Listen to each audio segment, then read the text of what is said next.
Hi everyone, my name is Kayla and I am in the process of converting my front yard from turf grass into a suburban prairie. If you're watching me for the first time, welcome!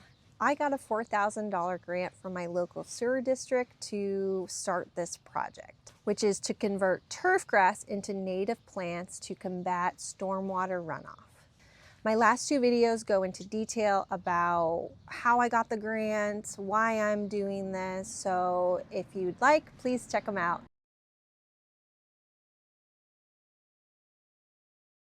So I'm definitely making progress, but it's going to take a bit more time to get everything in the ground and for it to actually start to put on new growth. It's been a fairly cool spring here so far, other than a few days in March that were unseasonably warm. I think we hit like 90 degrees, which was a record. I've gotten some of the plants in the ground and I've got a fair amount that I still need to put in. Hopefully I can get all the plants that I have right now in the ground before the sedges arrive at the end of the month, but we'll see. Like I mentioned in one of my other videos, I work full time, so what I'm able to do is pretty much happening on the weekends. I have a toddler. For any of you out there that are parents of toddlers, you know sometimes you can't always do what you set out to do because your kiddo's got other plans. I hope you guys stay tuned, keep following. Okay, so today is May 8th, 2026, and I wanted to give a bit of an update on where we are in terms of our project. Last month in April, we spent time prepping our beds, and by that I mean we got a mulch and soil delivery and we spent time basically laying mulch down, and before laying the mulch we put weed barrier, but a paper version. I decided to try this one type of paper mulch and see how effective it was. A little bit like cardboard, but a little bit thinner. I was a little concerned about using cardboard for most of the bedding area. I did try it out in a particular section, but we laid that paper down first and then we put mulch on top because we figured it would be easier to plant through the mulch rather than trying to plant everything and then mulch around all of these different plants. So my husband and I worked on that in April, and as soon as we got all of the beds more or less mulched, we were waiting on our plants to be delivered or for us to pick them up. So I ended up getting plants from a few different sources. My local sources were Missouri Wildflowers Nursery, which thankfully will actually deliver locally to a farmer's market near me. So all I needed to do was talk to them to place the order, and then they had it ready for me to pick up on one of their market days. And then I also put a big order in to Greenscape Gardens. This was the garden center that the person who was helping me through St. Louis Wild Ones connected me with, so she was able to help me get an order and place it through them, which was awesome. And order that I picked up actually just now, so not quite April, was through Papillon Perennials. It's a grower that has a farm outside of St. Louis City, but she gives you an option to pick up a little bit closer if that's easier for you. And it's really nice too because normally she's a wholesale plant seller, but she sells native plants at farmers markets and native plant sales, especially during these these spring months. And she'll also work with you if you want to place an order directly through her, which is really cool. The plants that I'm still waiting on are from Ezel Native Plants.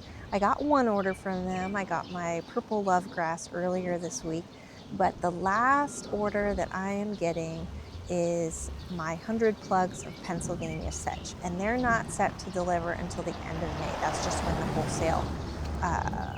the wholesale nursery has them available. And what's cool about Ezel Native Plants is that they actually work with wholesalers who normally don't sell to the general public, but through their partnership, you're able to order plants at wholesale prices and you can pick which nursery you want it from. So I picked nurseries that were closest to my area, and the only drawback is you can't just order like one or two. You have to order in relatively large quantities. So typically that's going to be 38 plug flats or 50 plug flats. So it's more of an option if you're ordering a bunch of one species and you need a lot of them. Because I am converting the shadier part of my yard into what I'm hoping is a sedge lawn, that's why I'm ordering so many plugs of Pennsylvania sedge. And I also wanted to do this like sweeping area of purple lovegrass in my front yard, and 38 plugs ended up being the right amount for the space that I'm wanting to do that in. Over the last month, I've been working on getting those plants in the ground. I still have a lot to do. It's something that's taken me a while because I typically only am able to do this work on the weekends when I have time. So it's probably going to take me through most of this month to get those plants in the ground, but we'll see how it goes. My goal is to get them in before that last order of Pennsylvania sedge comes in. However, I don't know if that's going to happen. I have a little bit more to do in that one garden bed that I mentioned, the northeast side. I was able to get probably about half of it done. That's the only drawback to using the hori knife and doing each quart size pot individually is it takes longer. I enjoy it, like I like being able to put every single pot in the ground myself, or every single plant in the ground myself, but it just takes longer. And I'm doing a lot of the planting while my husband is watching our 2-year-old. So I guess that's a quick recap, and the rest of this video is going to be just some scenes of us kind of laying everything out, what the progress is looking like up to this point, and kind of showing off some of the things that I was talking about just now.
Whew.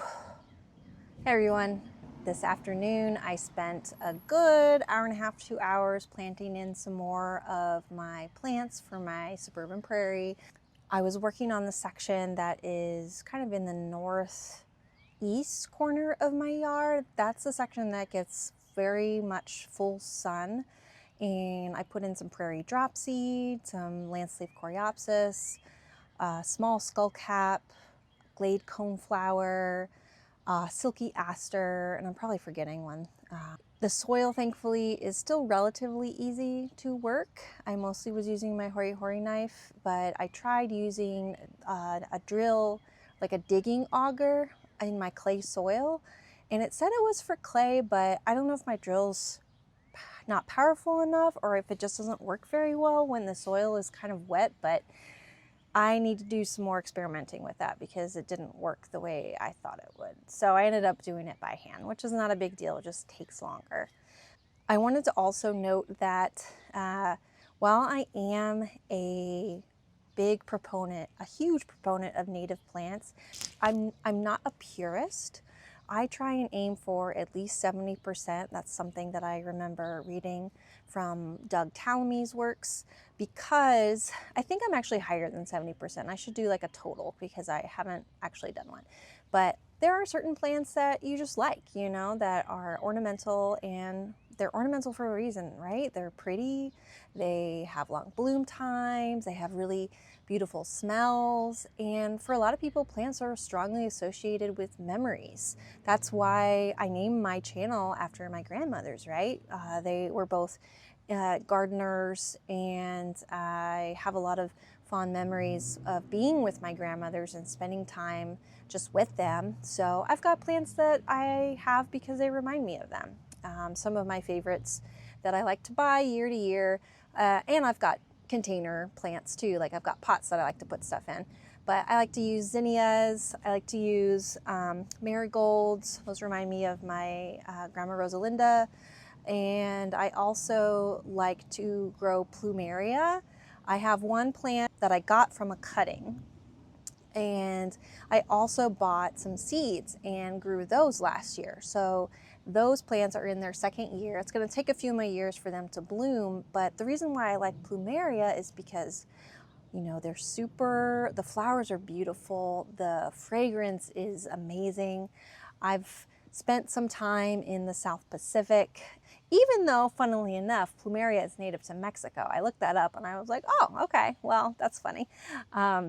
I have plumeria plants that I leave on my front porch during the warmer months and then bring in for the winter time. And because that makes me happy, right? And they're not invasive, like they're not gonna escape cultivation and take over St. Louis. They're tropical, there's no way they're able to survive our winters. So I do mostly native, but I do have some of those annuals mixed in there because I just like them and I think they're nice. And you know, the zinnias are decently attractive to pollinators, so you know, and it's also another Mexican plant, so yay.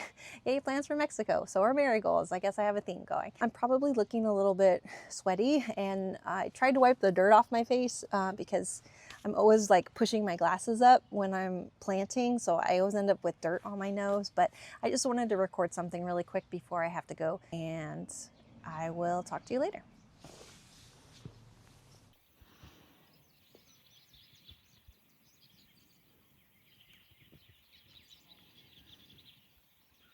Don't you dare bite me.